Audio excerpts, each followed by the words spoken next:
A team of archaeologists is digging into tombs that were first dug up over 100 years ago. This time, they find something truly amazing, a rare look into the mysterious process of mummification. This find reveals new information about how this mysterious and long-forgotten process worked.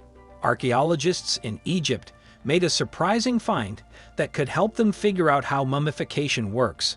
Ancient Egypt's influence is still felt today, from the Great Pyramid of Giza to the countless relics that fill museum cabinets worldwide. But no matter how much we know about this great North African civilization, there's always more to learn. After all, we still don't know much about ancient Egyptian culture and traditions. The story of one of the world's oldest and grandest cultures began in the 31st century BC, when the two kingdoms of Upper and Lower Egypt came together. The king who did this, Narmer, also known as Meanies, is thought to have been the first pharaoh, even though the Egyptians didn't use the term pharaoh until almost 2,000 years later. However, the template created by Narmer is now called the Early Dynastic Period. In July 2018, a group of officials and journalists met at Sakara to hear the results of the new investigation. The Sakara Say Tombs Project's director, Dr. Ramadan Badri Hussein, said there had been some exciting discoveries. "We are standing before a gold mine of information," he said. Buried beneath the ancient necropolis was an amazing discovery. Archaeologists had found a kind of proto-funeral parlor where mummification once took place. The ancient workshop is the first place of its kind to be found. It is thought to be from the Saint Persian period between 664 and 404 BC. During this time, the Egyptian Saint Dynasty and the Persian Achaemenid Empire ruled the area. What else do we know about the early funeral parlor? It seems to have been made of limestone and mud bricks and had vats for preparing the bodies. Hussein said that we have oils and measuring cups that are all labeled. From this, we can find out what the oils are and their chemical makeup. The site has also led us to an underground passage almost 100 feet long was found connecting the embalming workshop's courtyard to the burial chambers. Inside the chambers, archaeologists found dozens of mummified bodies and several sarcophagi. One of the caskets appeared to be the final resting place of a woman named Tadahiro. Interestingly, the team also found several figurines related to the afterlife. These figurines were called stelae. Archaeologists found a wooden coffin with elaborate plaster and paint decorations. Inside, they found the mummified remains of a person. The markings on the coffin led experts to believe that the remains were those of a priest who had once worshipped the Egyptian mother goddess Mut and nished her serpentine alter ego. However, the most interesting thing about the mummy was the object that covered its face. Amazingly, the body of a mummified priest was found to be wearing a mask made of gilded silver with late accents of obsidian, calcite, and precious onyx. This is a scarce find, and experts think that the mask was an important part of the journey of the dead. Gilded silver masks had a deep religious meaning.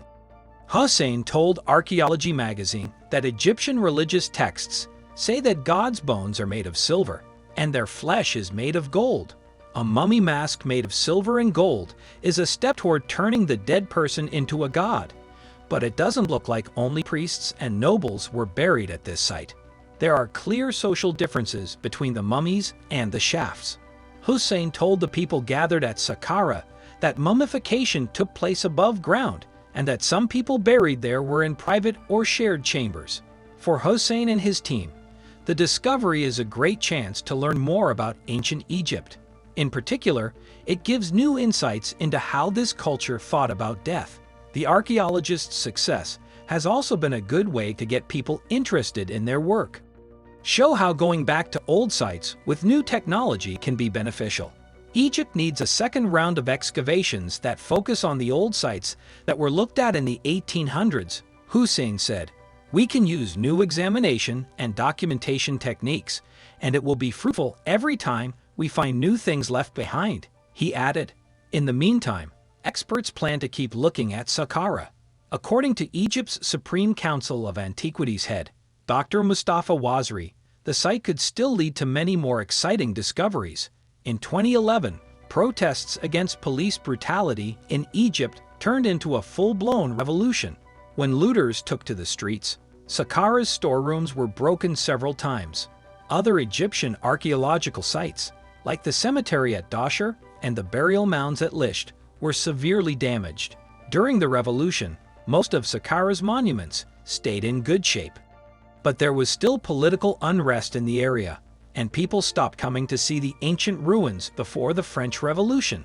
Egypt used to get almost 15 million visitors a year, but in 2011, that number dropped to just 9 million. Then, in 2013, President Mohamed Morsi was ousted by a military coup, which gave the international community even more reason to stay away from the country, despite its archaeological treasures. However, as time went on and the region became more stable, Egyptian officials started to think of ways to bring tourists back to the area, and a new pyramid was one of the first ideas they came up with. The director of the Grand Egyptian Museum, Dr. Tarek Tofik, sees this as a chance to show off the country's treasures again. Egypt always has something new to show the world. He told the crowd at Sakara that when new pieces of its ancient history are found, we will surprise the world with how we show them. It hasn't been easy to open the world's most ambitious archaeological museum, but some artifacts from the Sakara dig were supposed to be on display when the first part of the museum opened in 2018. But delays have kept the attraction's doors closed for a long time. It is thought that the Grand Egyptian Museum will stay closed until at least 2020. People also think that the full opening of the new building will happen in 2022. Mark the 100th anniversary of the discovery of Tutankhamun's tomb. At the same time, excavations have continued at the site of the Mummification workshop, where archaeologists plan to open more burial chambers and look inside them. Egypt's tourism industry, on the other hand, seems to be slowly improving. In 2017, 8.3 million people visited the country, a big jump from the previous year, when only 5.5 million people went. With innovations like the Grand Egyptian Museum, it is hoped that these numbers will continue to rise. Of course, more people interested in the archaeology of ancient Egypt can only be good for places like Sakara, as more money flows into the country. But does this mean that Sakara is getting better? Necropolis still has some secrets to reveal. And since there are still so many mysteries from the past that haven't been solved, it seems likely that there will be a lot of great discoveries in the future. Thanks for watching, and don't forget to like and subscribe.